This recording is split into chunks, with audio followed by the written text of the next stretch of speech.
Selamat sore para sedulur YouTube, ketemu lagi dengan saya Agung Wijanarko. Para sedulur, sore hari ini saya lagi ngasih makan ayam saya nih. Nih ayam-ayam saya.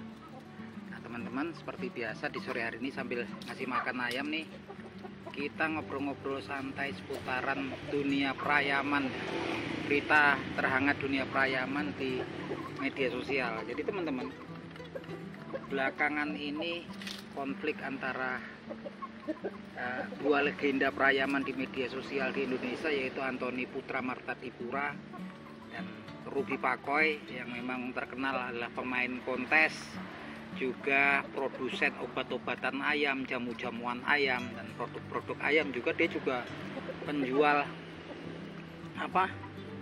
ayam yang terkenal ya, yang kabarnya ayam-ayamnya adalah ayam-ayam impor. Posisinya memang saat ini sudah memuncak ya, karena memang perseteruannya memang udah semakin berlarut-larut, semakin nggak jelas kemana arahnya. Karena memang sepertinya ini kalau untuk Ruby Pakoy ini buah si malakama ya, karena kalau ini memang Antony tampaknya memang udah betul-betul ngerti bahwasanya posisi dia di atas angin, karena memang intinya kan sebetulnya akhir ataupun muara daripada konflik ini adalah uji kualitas ternakan gitu kan. Tapi Antony di sini ketara mental dia ya, mental seorang yang sering main kompetisi pro ya. Dia langsung ngegas dengan jumlah T tertentu yang memang kemudian tampak berisik sekali.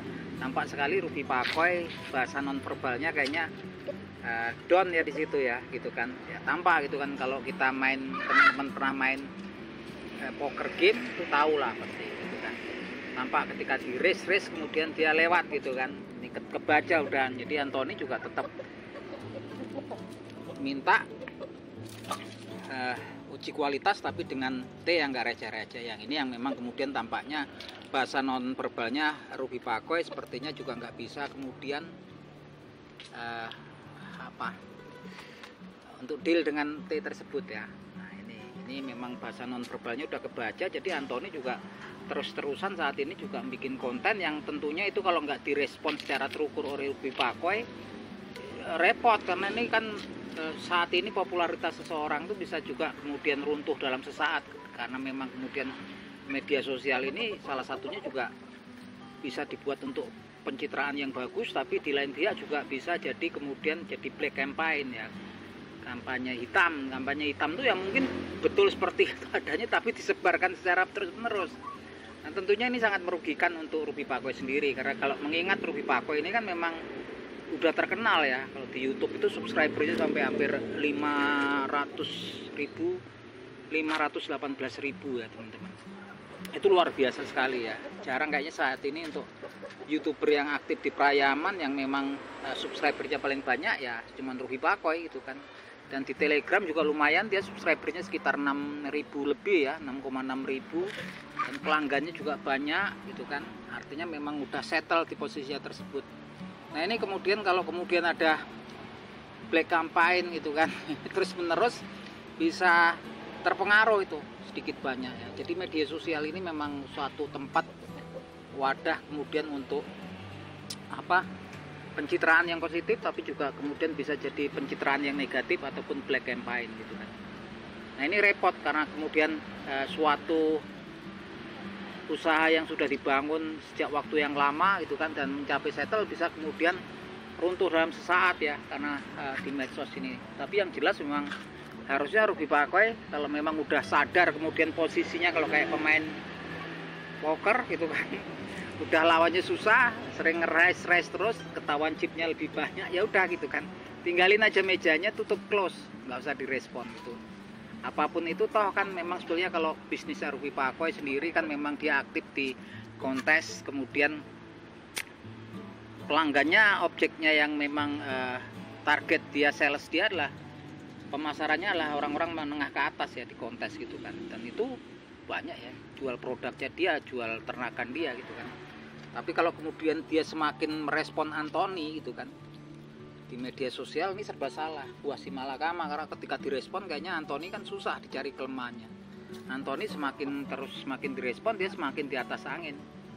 Yang paling parah adalah kemudian sempat telepon ya itu kan via WA yang kemudian dipublikasikan oleh Anthony Marta Dipura itu kan. Tampak di situ kemudian memang Ruby Pakoy down di situ ya gitu kan. Saya sih nggak bela sana sini, tapi memang tampaknya kalau untuk direalisasikan gitu kan, uji kualitasnya juga pastinya sudah susah gitu kan. Karena Anthony Putra Marta Dipura juga udah tahu di situ dia titik keunggulan dia gitu kan, dengan nilai T tertentu. Ruby Pakoy sepertinya juga secara nonverbalnya juga menghindari gitu kan kalau dengan T tersebut gitu kan. Yang jelas kalau juga nggak direspon secara terukur malah merugikan gitu kan. Kalau menurut saya sendiri sih sudah tinggalin, close ininya kan. Kalau semakin ditanggepin semakin berat gitu kan. Kalau saya sendiri sih berharapnya sebenarnya uji kualitas gitu kan, dengan T yang bisa disepakati, ada dealnya gitu kan. Tapi memang susah karena Anthony PJF sendiri meminta dia nggak mau main receh-receh gitu kan. Nah itu terserah untuk saat ini, terserah para pemirsa sendiri, teman-teman yang aktif di YouTube gitu kan, silahkan bisa menilai sendiri mana yang paling berkualitas, mana yang kemudian bisa kita yakini, kita percaya kualitasnya gitu kan. Nah itu aja ini bahasan kita, karena memang kondisi jarang-jarang ya kan keadaan-keadaan seperti ini. Yang jelas itu bukan settingan ya teman-teman, saya yakin kalau untuk pendapat saya bukan settingan. Kalau ada beberapa pihak, ada kemudian netizen yang menganggap itu settingan, saya yakin enggak, karena ini ada yang dirugikan gitu kan, walaupun dirugikan ya pencitraan gitu kan. Nah itu kita berharapnya sih uji kualitas lah gitu kan, dengan deal yang kemudian bisa disepakati gitu kan. Nah ini memang repot karena memang Anthony Marta Dipura juga nggak mau kan, alasan kalau kemudian dealnya kurang dari yang dia minta gitu kan, ini kan repot ya gitu kan. Karena ini juga kan terus terang kan melanggar hukum. Kalau urusannya di negeri kita kan nggak boleh yang kayak gini kan, nggak boleh ya apa. Nah, jelas itu kan memang melanggar hukum dan berbahaya. Kalau untuk penghobi sebetulnya intinya ya adu kualitas aja lah gitu kan perseteruannya. Tapi lagi-lagi balik ke semua lah teman-teman, ini aja lah konten untuk ngobrol. Silahkan teman-teman komen apa pendapat teman-teman semua. Oke, matur nuwun.